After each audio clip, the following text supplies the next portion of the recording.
ಇನ್ನು ಕೆಲವೇ ಕ್ಷಣಗಳಲ್ಲಿ ಸಿಎಂ ಅಧ್ಯಕ್ಷತೆಯಲ್ಲಿ ಸರ್ವಪಕ್ಷ ಸಭೆ ನಡೆಯುತ್ತೆ. ಕಾವೇರಿ ನೀರು ನಿರ್ವಹಣೆ ಪ್ರಾಧಿಕಾರದ ಆದೇಶ ಕುರಿತಂತೆ ಸರ್ವಪಕ್ಷ ಸಭೆಯಲ್ಲಿ ಚರ್ಚೆ ಆಗುತ್ತೆ.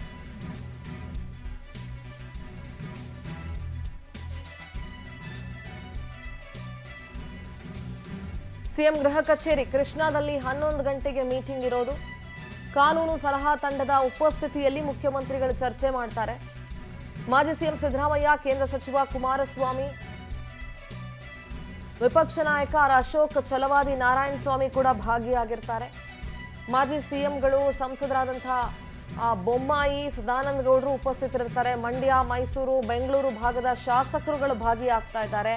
ಕೆಲವೇ ಕ್ಷಣಗಳಲ್ಲಿ ಮುಖ್ಯಮಂತ್ರಿ ಡಿಕೆ ಶಿವಕುಮಾರ್ ಅವರ ಅಧ್ಯಕ್ಷತೆಯಲ್ಲಿ ಸರ್ವಪಕ್ಷ ಸಭೆ ನಡೆಯುತ್ತೆ. ಕಾವೇರಿ ನೀರು ನಿರ್ವಹಣೆ ಪ್ರಾಧಿಕಾರದ ಆದೇಶ ಕುರಿತಂತೆ ಈ ಸಭೆಯಲ್ಲಿ ಚರ್ಚೆ ಆಗುತ್ತೆ.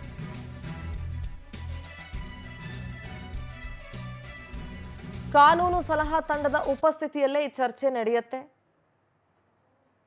ಎಷ್ಟು ನೀರು ಬಿಡಬೇಕು, ಎಷ್ಟು ನೀರು ಬಿಡಬಾರದು, ಮುಂದೆ ಯಾವ ರೀತಿ ಹೋರಾಟ ಮಾಡಬೇಕು, ಏನು ಎತ್ತ, ಇದೆಲ್ಲದರ ಬಗ್ಗೆ ಚರ್ಚೆಯನ್ನ ಈ ಸಭೆಯಲ್ಲಿ ಮಾಡಲಾಗುತ್ತೆ. ಹಾಗಾಗಿ ಈ ಸರ್ವಪಕ್ಷಗಳ ಸಭೆ ಕಾವೇರಿ ನೀರಿನ ವಿಚಾರವಾಗಿ ಬಹಳ ಮಹತ್ವವನ್ನು ಪಡ್ಕೊಂಡಿದೆ.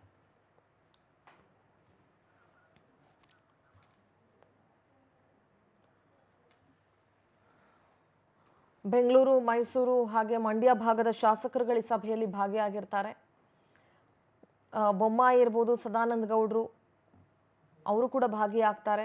ವಿಪಕ್ಷಗಳ ಸಲಹೆಯಂತೆ ಸರ್ವಪಕ್ಷಗಳ ಸಭೆಯನ್ನ ಮುಖ್ಯಮಂತ್ರಿಗಳ ಅಧ್ಯಕ್ಷತೆಯಲ್ಲಿ ನೆರವೇರಿಸಲಾಗ್ತಾ ಇದೆ.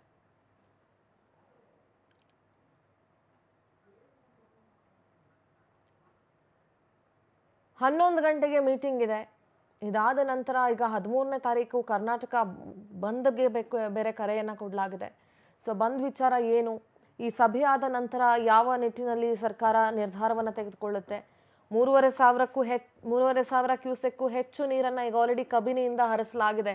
ಸೊ ತಮಿಳುನಾಡು ಹೇಗೆ ಖ್ಯಾತೆ ತೆಗೆಯುತ್ತೆ, CWMA ಹೇಗೆ ಫೈಟ್ ಮಾಡೋದು ಅದರ ಆದೇಶದ ವಿರುದ್ಧ, ಸುಪ್ರೀಂ ಕೋರ್ಟಿಗೆ ಹೋಗಬೇಕಾ ಬೇಡವಾ, ಬೇರೆ ಬೇರೆ ಪಕ್ಷಗಳ ಬೆಂಬಲ ಹೇಗಿರುತ್ತೆ, ಇದೆಲ್ಲದರ ಬಗ್ಗೆ ಕೂಡ ಚರ್ಚೆ ನಡೆಯುತ್ತೆ.